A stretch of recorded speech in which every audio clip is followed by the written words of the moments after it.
My name is Mary. I just turned 35 this year. On a summer day filled with the sound of birdsong, I was called into the president's office.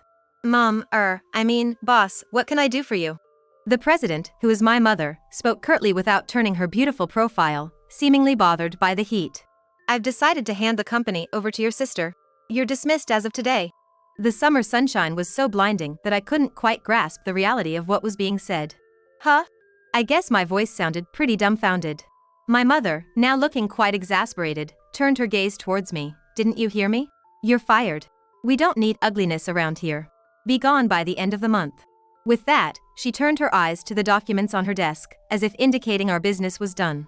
In the president's office, where only the sound of birds echoed, I was mulling over her words when she reprimanded me. Are you still here? Get back to your work immediately. I stepped back mechanically like a puppet, said, "Excuse me," and left the office, closing the door behind me.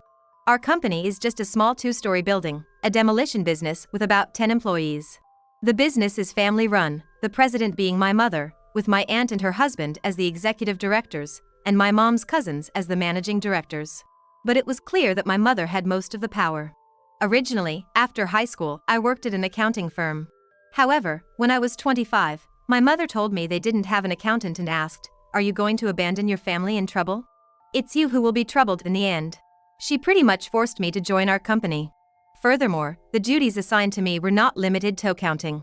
My mother shoved all the paperwork and miscellaneous tasks onto me.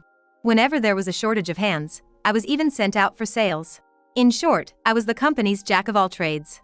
Still, to not be a burden on others, I worked hard from morning till night, and somehow managed to get the work done over the past 10 years. On the other hand, the sister who was to take over the company, Lucy, was 3 years younger than me at 32 and had only been with the company for 2 years. Before joining us, Lucy had been hopping from one job to another, complaining that they weren't a good fit for her. Once she turned 30, her employment conditions started to deteriorate, and she quit job hunting, spending her days lounging around at home. And then, my mother said, Lucy should get a job that suits her. And she hired Lucy to join our company as an executive director.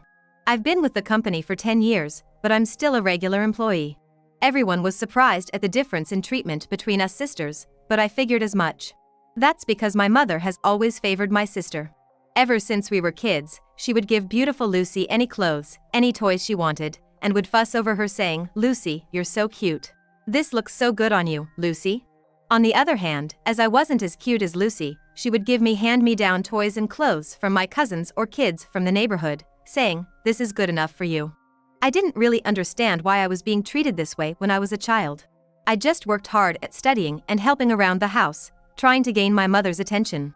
But even then, my mother barely paid me any mind, and when I handed her my straight-A report, she would just glance at it. I even considered plastic surgery at one point, thinking that if I wasn't pretty, I wouldn't get any affection.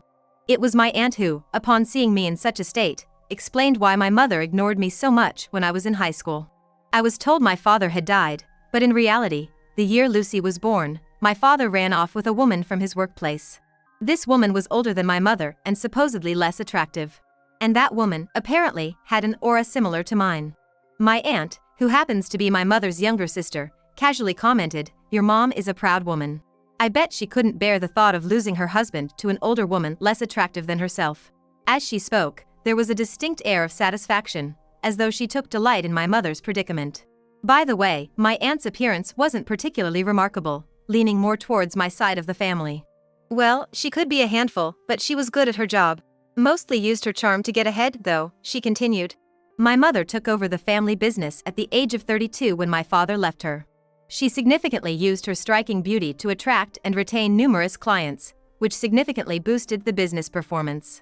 I think part of the growth was due to the era, with many buildings needing demolition after reaching their lifespan. Therefore, neither my aunt's family nor my cousins could really go against my mother. Recently, the cost of industrial waste disposal and transportation had increased, and the balance between demolition costs and actual expenses had become difficult to maintain. Not only our company, but the entire industry was underperforming. Honestly, it was a struggle to even pay the employees every month. During these challenging times, my younger sister joined the company as an executive director. I wondered how she would manage to pay her salary, but my mother bluntly said, "We'll cut your salary to pay hers. We're family, that's natural, isn't it?" Even if you cut my salary, it's still not enough to pay her a salary fitting an executive director, I made a reasonable argument. However, as always, Mom was relentless, saying, it's your job to figure that out. Just make it work. Tentatively, I suggested, shouldn't Lucy start as a regular employee? My mother gave me a fierce glare and rebuked, who do you think you're talking to? This isn't something for someone like you to interfere with. At that time, we were all living under the same roof. Lucy didn't contribute a dime to the household, whereas I put $1,500 into the household every month. Even when Lucy joined our company, she didn't contribute anything to the house. Since I was young, I had been helping around the house for my busy mother, and naturally did the household chores, whereas Lucy did nothing as if it was the norm.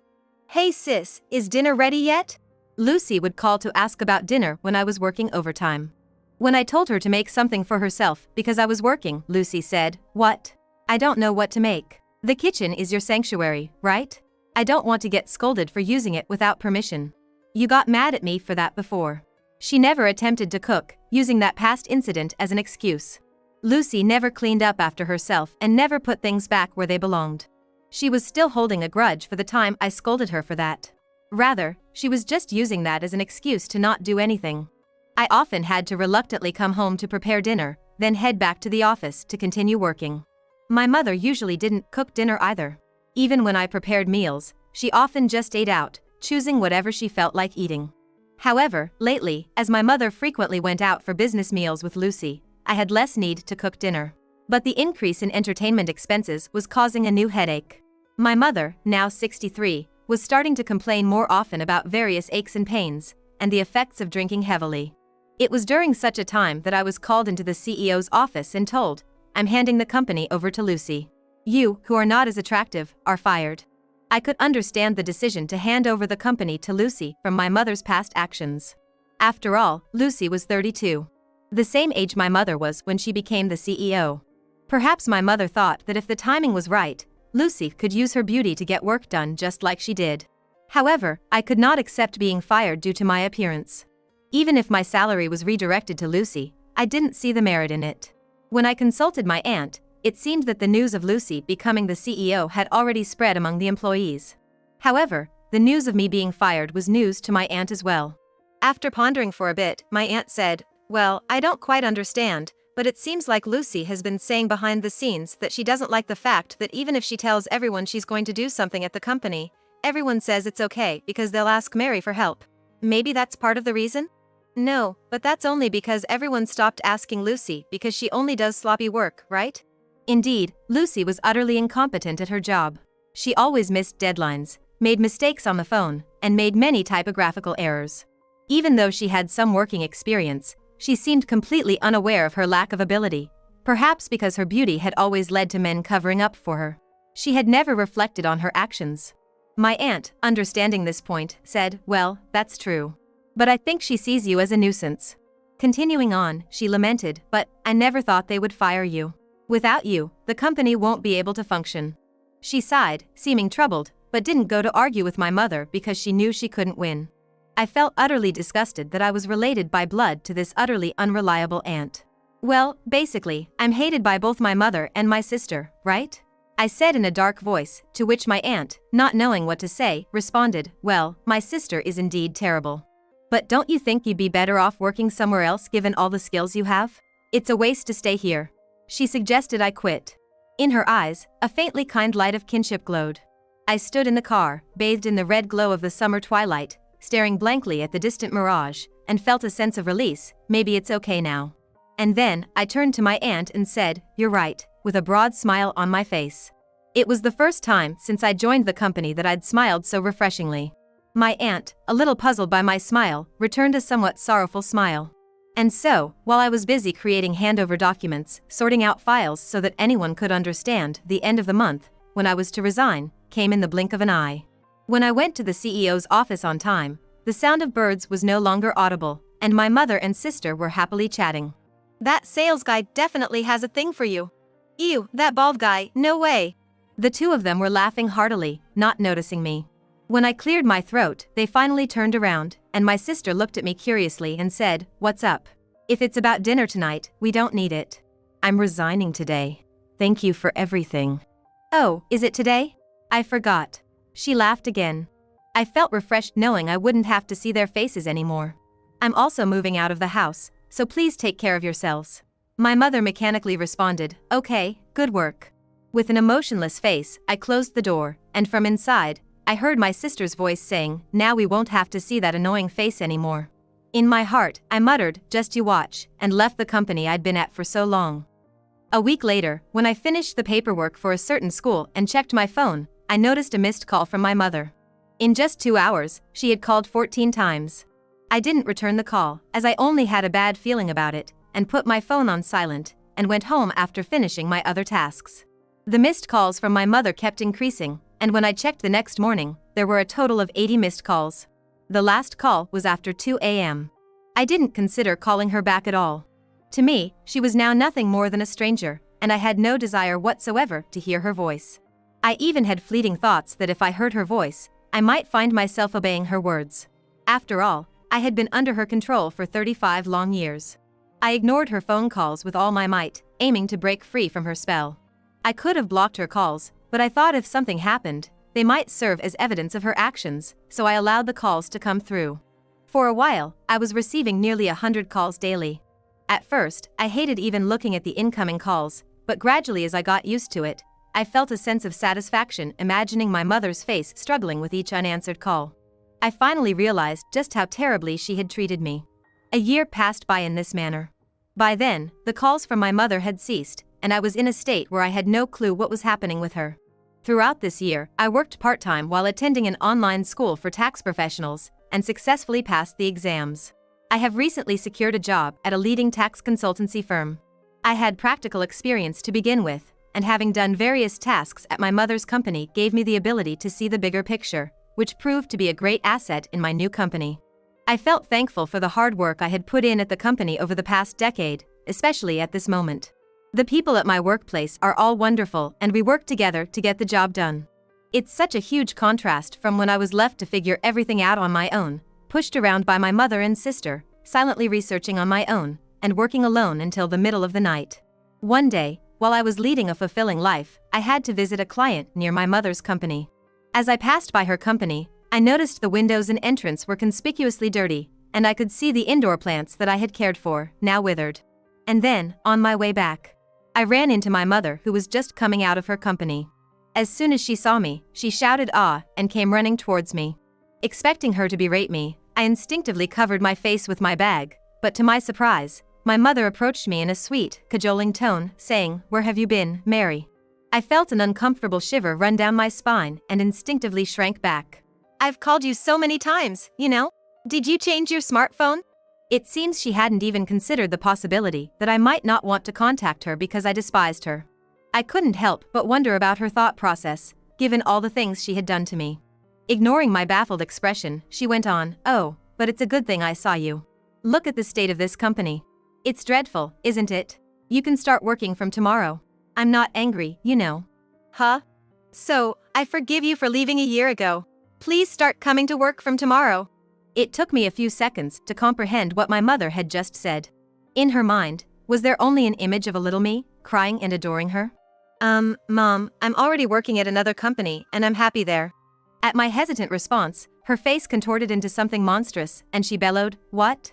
You're telling me you're working somewhere else while our company is in trouble? I don't give a damn about other companies.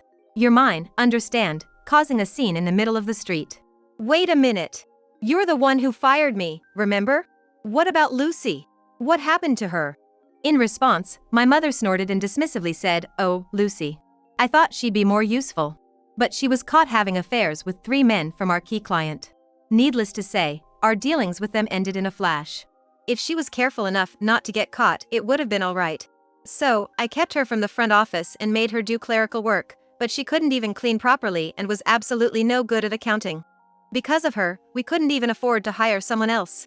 After venting her frustrations, my mother turned to me with a grin. "That's why it's your turn, Mary. Ever since you left, the office has been in shambles. I need you to take responsibility." I had properly created a handover manual before I left and had explained everything to Lucy. Lucy probably hasn't even looked at the handover document I made, and I'm sure my mother hasn't heard anything about it either. No, even if she did hear, she'd either not remember or pretend to have forgotten. In fact, I don't understand why they would fire me and then ask me to take responsibility. This is always how these women act. They take a tough stance, blame others, and let others clean up their mess. It's their usual trick. I bit my lower lip, thought of the kind faces of the people I was currently working with, and swore to myself that this was the real world. I had been living in a crazy world until now, but I wouldn't lose to this pressure anymore. It was you, the boss, who fired me, isn't it? My mother seemed a bit startled by the change in my tone. And the reason you fired me was because I'm ugly, right? Before I knew it, a crowd had gathered around us, apparently intrigued by our argument. While mindful of the eyes around her, my mother stuttered, "Did I say something like that? Are you sure you didn't mishear?" "No, I heard it very clearly. You're going to hand over the company to my beautiful sister and fire me, the ugly one. I didn't understand what you meant. I've been working my butt off at the company for 10 years, but you suddenly decided to hand over the company to my sister who barely does any work after just 2 years. I question your judgment." As I explained this clearly, the crowd began to stir. "Really? Can that happen? That's awful, isn't it? Is she her own mother? Are they two related by blood?" Some people even started filming us. I was so angry I didn't care about that. As my mother started sweating and turning pale under the collective glares of blame from around her, she started to panic. "Mary, you're misunderstanding. Let's go inside for now." "Misunderstanding? What am I misunderstanding? If you didn't say such a thing, shouldn't you be able to clearly say it wasn't like that?" When my mother fell silent, the people around us started to say, "Oh, she's silent. So it's true. That's unbelievable." Then, something seemed to snap in my mother. She started shouting, "Shut up. It's all your fault for being ugly and gloomy. Ugly people should know their place and obediently do what beautiful people say. That's all you're good for." People around us were taken aback by her outrageous behavior and began to upload their videos quickly. "The ugly woman obeys the beautiful woman." The thumbnail headlines were like that. The video went viral to my mother's clients, and she was soon told to cease all transactions with all companies. It seems that in the year after I left the company, they were engaged in a lot of shady activities, like fraudulent registration and tampering with the accounting books. So, when the video spread, everyone seemed happy to distance themselves. Naturally, the company went bankrupt, and my mother and sister, who had lost their source of income, once came to my apartment, but of course I didn't open the door.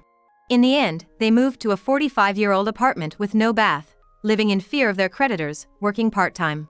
Because my sister always tried to take it easy by flirting with the male employees due to her beauty, she was disliked by her fellow part-timers and had to change her part-time job frequently.